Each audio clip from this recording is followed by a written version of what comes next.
يا استاذ محمد. حيا الله استاذ محمد. صور حيا الله من جل حبيبي، الله يفتح عليك. حياك الله استاذ محمد. هذا دكتور من عنه. ادخل عند الدكتور. داوي. انا يا استاذ.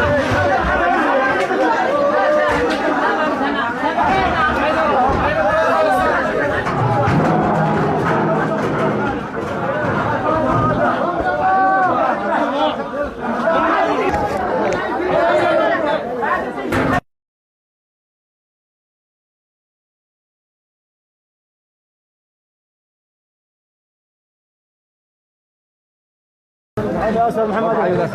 يا حي الله بارك فيك. ما شاء الله تبارك الله. الله يرحمك يا عم علي محسن الشامي رحمة الأبرار، ربنا يحفظكم ويرعاكم إن شاء الله أخوتي الكرام. بارك الله فيكم وتحياتي واحترامي لكم جميعا، ربنا يبارك إن شاء الله. أيوه يا سام.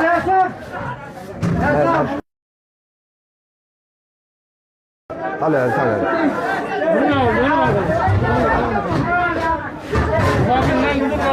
باقي 3 دقائق. واحد اثنين مغلقة ايوه تو.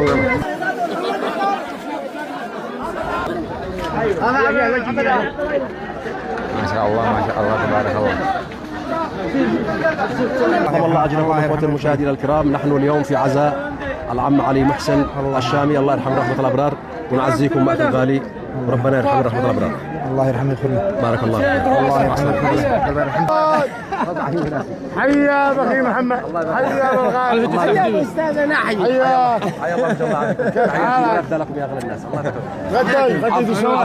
عظم الله اجركم. هذا الولد اللي توفى والده.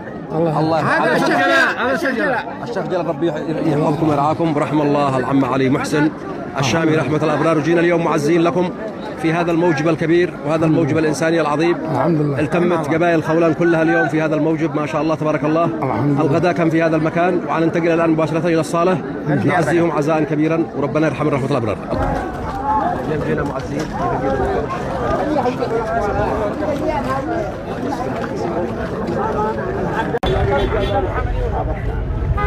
العزاء مشاهدينا الكرام في هذه الصالة.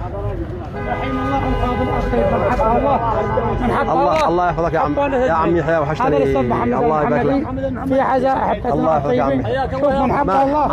عم يحيى، انتم دائما شغالين في الفعاليات بس، وانما اعمالكم في الجانب الانساني والجانب الخيري اعظم اعمال واكبر اعمال. ما بش وفاه الا وانتم حاضرين، ما بش عرس الا وانتم حاضرين. انا ممتن لك وكل الاخوه المشاهدين الكرام ممتنين لك بالفضل الكبير يا اغلى انسان في القلب والعين. الله يحفظك محمد. اليوم احنا نتحدث عن شخصيه. ايوه اليوم شخصيه طيبه. شخصيه طيبه وانتم محظوظين.